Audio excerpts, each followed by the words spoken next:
kalian. Miss harap kalian dalam keadaan sehat dan baik semua walaupun kita masih belajar online di rumah. Nah, Miss tetap mengingatkan kalian di masa pandemi COVID-19 saat ini agar kalian selalu menjaga kebersihan tubuh kalian, menjaga kesehatan tubuh kalian, dan kalian tidak perlu panik dengan masa pandemi COVID-19 saat ini. Oke? Saat ini kalian harus cukupkan vitamin, cukupkan istirahat, lalu ya minumlah air hangat sesering mungkin, dan setelah itu cucilah tangan sesering mungkin agar kalian terhindar dari COVID-19 saat ini. Oke? Saat ini kita masih belajar bahasa Indonesia mengenai teks eksposisi. Nah, saat ini Miss akan menerangkan jenis-jenisnya, jenis-jenis teks eksposisi. Dengarkan Miss di video hari ini tentang materi eksposisi agar kalian dapat mengerti apa yang diajarkan oleh Miss hari ini. Nah, jenis-jenis teks eksposisi yang pertama adalah definisi eksposisi. Definisi eksposisi saat ini ya menjelaskan topik tertentu secara definitif, yaitu memberi penjelasan dengan batasan makna. Miss ulangi, eksposisi ini ya, eksposisi definisi eksposisi ini menjelaskan topik tertentu secara definitif, yaitu memberi penjelasan dengan batasan makna. Nah, selanjutnya mari kita lihat contohnya. Miss ambil contohnya mengenai globalisasi. Globalisasi adalah proses ketika dunia menjadi semakin terhubung sebagai hasil dari peningkatan perdagangan dan pertukaran budaya. Itulah Miss ambil contoh dari globalisasi. Di sini ya diceritakan mengenai proses ketika dunia menjadi semakin terhubung sebagai hasil dari peningkatan perdagangan dan pertukaran budaya. Selanjutnya yang kedua, ya kita lihat lagi jenis proses eksposisi. Jenis-jenisnya yang kedua adalah proses eksposisi. Proses eksposisi artinya eksposisi ini memaparkan langkah-langkah atau cara melakukan sesuatu atau dalam pembuatan hal tertentu. Itulah yang dimaksud dengan proses eksposisi. Nah, mari kita lihat contohnya. Contohnya ya, Miss ambil ketika seseorang menulis teks eksposisi. Ketika seseorang menulis teks eksposisi, awalnya adalah menentukan topik ya, menentukan topik yang kemudian topik tersebut dibuang ke dalam judul. Itu dia. Setelah itu, pernyataan penulis berdasarkan fakta dituangkan ke dalam bagian tesis. Nah, Miss sudah terangkan minggu yang lalu mengenai tesis, argumentasi. Lalu dan yang ketiga kalian sudah tahu. Yang di dalamnya juga terdapat daftar penulis. Itulah yang dimaksud dengan ya proses eksposisi. Miss sudah memberikan contohnya ketika seseorang menulis teks eksposisi. Selanjutnya yang ketiga adalah eksposisi ilustrasi. Eksposisi ilustrasi ini bertujuan untuk memberikan gambaran suatu ide nyata agar pembaca dapat memahami dengan baik. Ya, kita lihat ya, eksposisi ilustrasi ini bertujuan untuk memberikan gambaran suatu ide nyata agar si pembaca dapat memahami dengan baik. Itu dia. Miss berikan contohnya, lihat. Oke. Miss terangkan sekali lagi, eksposisi ini ya, eksposisi ilustrasi ini penggambarannya melihat topik yang satu ke topik yang lain dengan ciri-ciri. Biasanya terdapat konjungsi. Miss sudah menerangkan sebelum-sebelumnya mengenai konjungsi apa-apa saja. Nah, mari kita lihat contoh dari eksposisi ilustrasi. Contohnya, salah satu tanda usaha global adalah peningkatan suhu udara di bumi. Pada suatu kondisi tertentu, suhu udara diibaratkan kendaraan bermotor. Tadi Miss katakan di sini di dalam eksposisi ilustrasi terdapat konjungsi. Konjungsinya ini sudah kita lihat, yaitu diibaratkan. Diibaratkan ini konjungsinya bagaikan gitu. Nah, selanjutnya eksposisi pertentangan. Eksposisi pertentangan ini berisi topik yang menyajikan dari sisi kontradiksi yang biasanya berhubungan dengan topik yang lain. Iya. Oke, kita lihat ciri-cirinya. Ciri-ciri dari eksposisi pertentangan: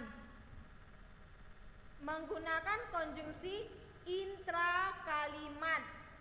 Ya, menggunakan konjungsi intrakalimat, yaitu tetapi, sedangkan, itulah dia konjungsi intrakalimat.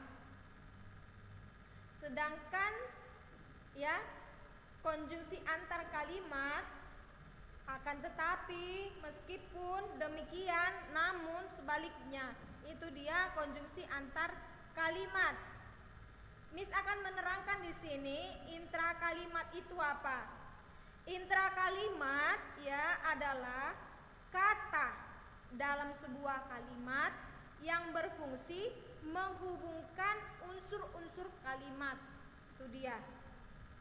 Nah, sedangkan antar kalimat adalah kata yang menjadi penghubung. Kata tersebut menjadi penghubung ya nak, antara kalimat yang satu dengan kalimat lainnya dalam satu paragraf.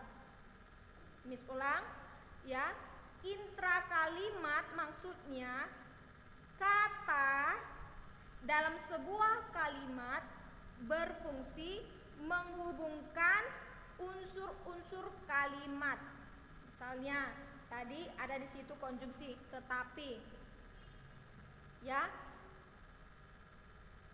Saat ini kami belajar di rumah, tetapi guru kami mengajari kami di sekolah. Nah, kata tadi yang tetapi tersebut ya menghubungkan unsur-unsur dalam kalimat. Nah, contoh dari antar kalimat itu ya, kata konjungsi akan tetapi tersebut ya menghubungkan antara kalimat yang satu dengan kalimat yang lainnya dalam satu paragraf. Itu dia perbedaan dari intrakalimat dan antar kalimat di dalam konjungsi intrakalimat dan antar kalimat. Nah, selanjutnya contoh eksposisi pertentangan. Contohnya, lokasi keunikan yang sangat menarik dari planet Merkurius. Lama rotasi dan revolusi planet ini berbanding terbalik untuk berevolusi mengitari matahari. Merkurius membutuhkan waktu selama 88 hari. Akan tetapi, bumi hanya membutuhkan waktu 1 hari. Nah, di sini ada satu pertentangan Merkurius dengan bumi. Merkurius membutuhkan waktu selama 88 hari, tetapi bumi membutuhkan waktu hanya 1 hari. Itulah dia contoh dari eksposisi pertentangan. Sampai di sini pembahasan kita mengenai eksposisi pertentangan. Ini contoh eksposisi pertentangan. Contohnya adalah Lokasi keunikan yang sangat menarik dari planet Merkurius, lama rotasi dan revolusi planet ini berbanding terbalik untuk berevolusi mengitari matahari. Sedangkan Merkurius membutuhkan waktu selama 88 hari. Akan tetapi, bumi hanya membutuhkan waktu 1 hari. Nah, di sini terdapat pertentangan. Nah, Miss akan memberikan pertentangannya, yaitu Merkurius dan bumi. Merkurius membutuhkan waktu selama 88 hari mengitari matahari. Sedangkan bumi hanya membutuhkan waktu 1 hari. Ini dia. Oke, mari kita lanjutkan eksposisi perbandingan.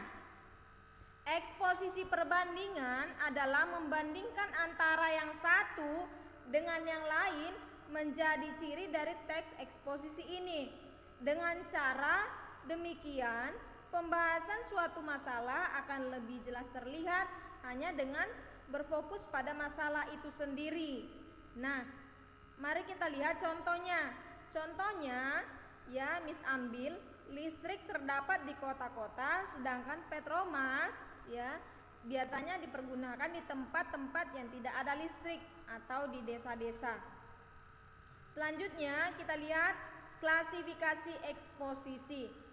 Eksposisi ini bertujuan untuk mengelompokkan atau membagi sesuatu ke dalam golongan tertentu. Itu dia. Lalu mari kita lihat contohnya. Apa saja contohnya? Contohnya adalah jurusan sastra Indonesia di Universitas Indonesia terbagi menjadi 3, yaitu linguistik, sastra, dan filologi.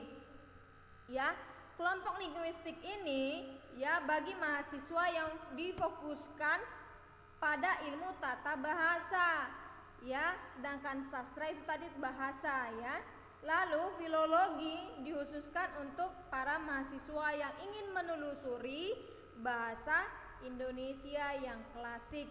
Nah, selanjutnya berita eksposisi.